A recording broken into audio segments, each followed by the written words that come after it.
नमस्कार, welcome to clear concept. आज फिर से हम लोग कुछ इंपॉर्टेंट क्वेश्चन देखेंगे। जो हम लोगों ने सीरीज स्टार्ट किया है लुसेंट साइंस का, उसका अगला एपिसोड में इस एपिसोड में देखेंगे मोस्ट इंपॉर्टेंट 20 क्वेश्चंस। तो चलिए शुरू करते हैं। बल गुणनफल है, बल गुणनफल है, बताइए क्या होगा इसका आंसर। तो बल फोर्स बराबर होता है मास इंटू एक्सेलरेशन, मतलब द्रव्यमान गुणे त्वरण। तो बल जो होता है द्रव्यमान गुणे त्वरण, तो इसका आंसर बी सही होगा, द्रव्यमान गुणे त्वरण।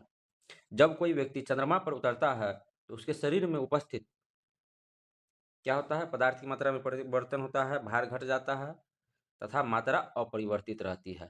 तो इसका बी आंसर सही होगा। भार जो है घट जाता है, क्यों क्यों घट जाता है? क्योंकि चंद्रमा पे पृथ्वी की अपेक्षा गुरुत्वाकर्षण कम होता है, जिसके कारण भार घट जाता है। लेकिन शरीर में जो मात्रा होती है, जिसको मास बोलते हैं, द्रव्यमान, वो हमेशा अपरिवर्तित रहती है।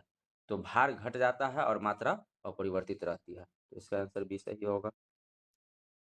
अगले क्वेश्चन में चलिए। यदि हम भूमध्य रेखा से ध्रुवों की ओर जाते हैं तो जी का मान क्या होता है? अगर भूमध्य रेखा से ध्रुवों की ओर जाते हैं तो जी का मान हमेशा ही बढ़ता है। इसका आंसर ए सही होगा, बढ़ता है। शरीर का ओजन पृथ्वी की सतह पर सभी जगह एक समान होता है, ध्रुवों पर अधिकतम होता है। तो शरीर का ओजन जो है ध्रुवों पर अधिकतम होता है। क्यों होता है ध्रुवों पर अधिकतम? क्योंकि ध्रुव पर जो है जी का मान सबसे ज्यादा होता है, गुरुत्वाकर्षण का मान सबसे ज्यादा होता है। और शरीर का ओजन जो होता है क्या होता है? mg, mass into accelerator acceleration due to gravity. गुरुत्वाकर्षण के कारण जो त्वरण होता है, तो उसको हम जब द्रव्यमान से गुना करते हैं तो ओजन निकलता है, इसीलिए ध्रुवों पर जो है ओजन अधिकतम होता है। Next question. व्यक्ति पृथ्वी की सतह की तुलना में चंद्रमा की सतह पर अधिक ऊंचा क्यों उछल सकता है? क्यों उछल सकता है? क्योंकि चंद्रमा में गुरुत्वाकर्षण पृथ्वी की तुलना में कम होता है। जब गुरुत्वाकर्षण कम होगा तो उसका वजन भी कम होगा। गुरुत्वाकर्षण कम रहेगा तो वजन कम रहेगा, जिसके कारण वो ज्यादा ऊपर उछल सकता है। आप लोगों को पता होगा चंद्रमा का गुरुत्वाकर्षण जो है पृथ्वी की तुलना में 1/6 है। तो इसका आंसर सी सही होगा। 20 केजी के वजन को जमीन के ऊपर 1 मीटर की ऊंचाई पर पकड़े रखने के लिए किया गया कार्य है। अब पकड़े रखने के लिए कोई कार्य नहीं होता है, कार्य आप लोगों को पता होगा, वर्क बराबर होता है फोर्स इंटू डिस्प्लेसमेंट। तो जब 1 मीटर की ऊंचाई पे किसी वस्तु को पकड़े रखेंगे तो उसका चूंकि डिस्प्लेसमेंट नहीं हो रहा है, एक ही जगह पे स्थिर है वस्तु, तो यहाँ पे कोई कार्य नहीं होगा। तो इसका कार्य जो है 0 जूल होगा। इसका डी आंसर सही होगा। एक व्यक्ति एक दीवार को धक्का देता है पर उसे विस्थापित करने में असफल रहता है, तो क्या वह कार्य करता है? वह कितना कार्य करता है? तो चूंकि विस्थापित नहीं हो रहा है, तो अभी हमने बताया कि जब जब तक उसमें कोई डिस्प्लेसमेंट नहीं होगा, विस्थापन नहीं होगा, तब तक कोई कार्य नहीं होगा। चाहे आप कितना भी उसमें धक्का लगा लीजिए, तो इसमें जो है कोई कार्य नहीं होगा। क्या होगा इसका आंसर? कोई भी कार्य नहीं होता है। पहाड़ी पर चढ़ता एक व्यक्ति आगे की ओर झुक जाता है, क्योंकि स्थायित्व बढ़ाने के लिए, अपना स्टेबिलिटी बढ़ाने के लिए आगे की तरफ झुकता है। तो इसका आंसर डी सही होगा। पीसा की ऐतिहासिक मीनार तिरछी होते हुए भी नहीं गिरती, क्योंकि क्यों नहीं गिरती? क्योंकि इसके गुरुत्व केंद्र से होकर जाने वाली ऊर्ध्वाधर रेखा आधार से होकर होकर जाती है। उसका सेंटर ऑफ मास जो है, पीसा के मीनार का सेंटर ऑफ मास का vertical line, centre of mass से होकर वर्टिकल लाइन जो है वो उसके आधार से होकर गुजरती है, जिसके कारण उसका वेट जो है, उस पीसा के मीनार का वेट जो है उसके आधार पे आ जाती है पूरी, इसलिए वो नहीं गिरती है।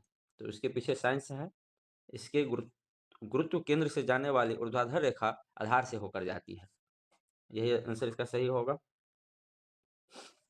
जाड़े की रातों में अत्यधिक ठंड पड़ने पर पानी की पाइप फट जाती है, क्योंकि क्यों फट जाती है?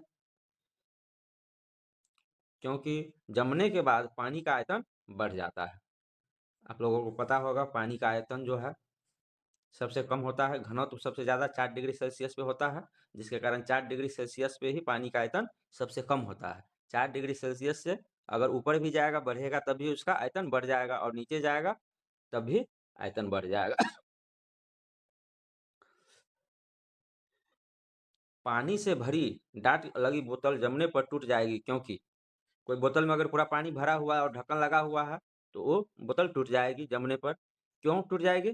क्योंकि जमने पर जल का आयतन बढ़ जाता है। अभी हमने बताया कि 4 डिग्री सेल्सियस से जब तापमान गिरता है तभी उसका आयतन बढ़ता है। जल के आयतन में क्या परिवर्तन होगा यदि 9 डिग्री सेल्सियस से गिराकर 3 डिग्री सेल्सियस कर दिया जाए? क्या परिवर्तन होगा? तो अभी मैंने बताया था कि 4 डिग्री सेल्सियस पे जो है आयतन उसका सबसे कम होता है, क्योंकि घनत्व सबसे ज़्यादा होता है।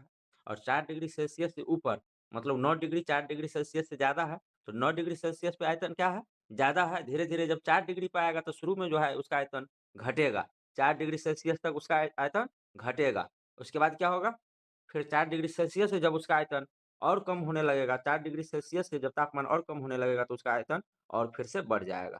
तो इसका आंसर होगा आयतन पहले घटेगा बाद में बढ़ेगा। आंसर सी सही होगा। चलिए नेक्स्ट क्वेश्चन पे चलते हैं।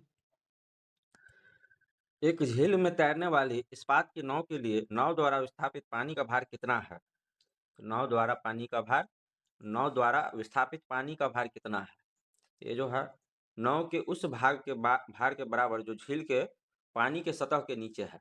नाव का जितना भाग पानी के सतह के नीचे है डूबा हुआ, तो उसका जितना भार होगा उस भार के बराबर ही पानी को वह डिस्प्लेस विस्थापित किया रहता है। तो इसीलिए नाव के उस भार के बराबर जो झील के पानी के सतह के नीचे है उतना ही भार के बराबर पानी को वह विस्थापित करेगा।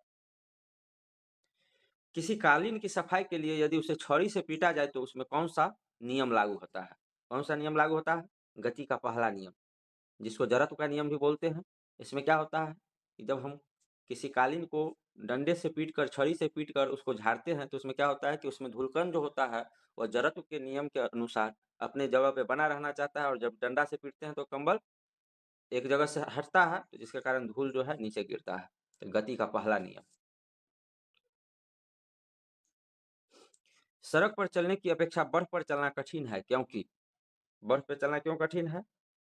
क्योंकि बर्फ में क्या होता है? फ्रिक्शन कम होता है। जब हम अपने पैर से धक्का देते हैं तो बर्फ प्रक्रिया व्यक्त नहीं करते, नहीं ये नहीं होगा। बर्फ में सड़क की अपेक्षा घर्षण कम होता है। बर्फ में क्या है कि सड़क की अपेक्षा घर्षण कम है, जिसके कारण जब हम उस पे पीछे की तरफ बर्फ को धकेलते हैं तो हमारा पैर घर्षण के कारण जो घर्षण कम होने के कारण पीछे की तरफ फिसलता है, तो वह उतना आगे की तरफ हमको धकेल नहीं पाता है, फोर्स नहीं लगा पाता है, जिसके कारण चलने में कठिनाई होती है। तो रोड़ी युक्त सड़क की तुलना में बर्फ पर चलना कठिन है, क्योंकि पैर तथा बर्फ के मध्य घर्षण बल रोड़ी एवं पैर के मध्य घर्षण बल की तुलना में कम होता है। इससे पहले वाले क्वेश्चन की सेम सेम क्वेश्चन ही है, इससे पहले जो हमने देखा था। पैर तथा बर्फ के मध्य घर्षण बल रोड़ी एवं पैर के मध्य घर्षण बल की तुलना में कम होता है। तो इसका बी आंसर सही होगा। लकड़ी के सिलेंडराकार पात्र को खींचने की जगह लुढ़काना आसान होता है, क्यों? गैस सिलेंडर जो होता है या लकड़ी का सिलेंडराकार कोई पात्र है तो उसको खींचने की अपेक्षा लुढ़काना आसान होता है, क्यों? क्योंकि लुढ़कन अवस्था का घर्षण बल फिसलन अवस्था के घर्षण बल की तुलना में बहुत कम होता है। जब उसको हम लुढ़काते हैं मतलब गुड़का के ले जाते हैं तो उसमें जो है फ्रिक्शन बल कम लगता है, बशर्ते कि उसको घिस के ले जाएंगे तो वो जो घिसेगा अगर जमीन पे तो उसमें घर्षण बल ज्यादा लगेगा, जिसके कारण हमको ज्यादा बल लगाना पड़ेगा। तो इसका बी आंसर सही होगा।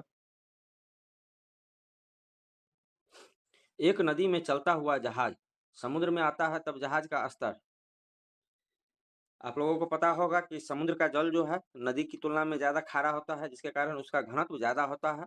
नमक की मात्रा ज़्यादा होती है समुद्र के जल में, और उसके कारण जो है वो घनत्व ज़्यादा होता है, और घनत्व ज़्यादा होने के कारण पानी थोड़ा सा ज़्यादा भारी होता है।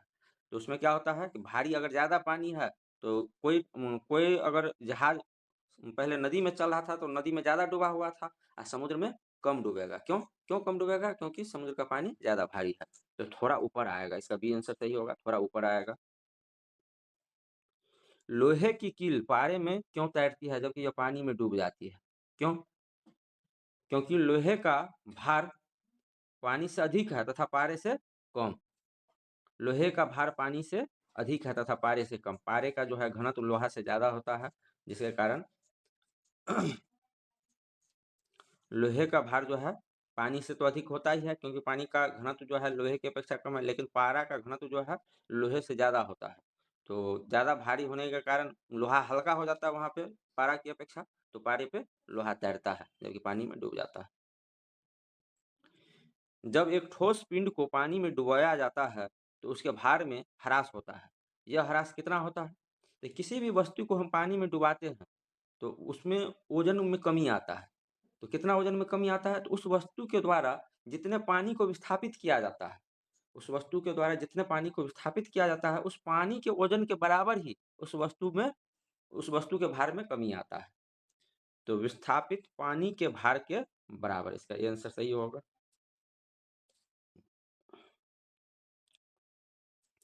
बर्फ पानी में तैरती है परंतु अल्कोहल में डूब जाती है, क्यों? क्योंकि बर्फ का वजन कम होता है पानी की अपेक्षा। अभी मैंने बताया था कि 4 डिग्री सेल्सियस से जब पानी का तापमान नीचे जाता है, तो उसका घनत्व कम होता है, आयतन बढ़ जाता है। तो घनत्व कम होगा तो वजन कम होगा, तो बर्फ का वजन कम होता है पानी की अपेक्षा, इसलिए पानी में तैरता है। लेकिन अल्कोहल जो है बर्फ से भी हल्का होता है, उसका घनत्व अल्कोहल का बर्फ की अपेक्षा भी कम होती है। तो बर्फ जो है अल्कोहल में डूब जाती है, क्योंकि बर्फ अल्कोहल से ज़्यादा भारी होगा। तो यहाँ पे आंसर हो जाएगा, बर्फ पानी से हल्की होती है तथा अल्कोहल से भारी होती है। आंसर डी सही होगा। चलिए धन्यवाद, वीडियो को यहीं पे समाप्त करते हैं।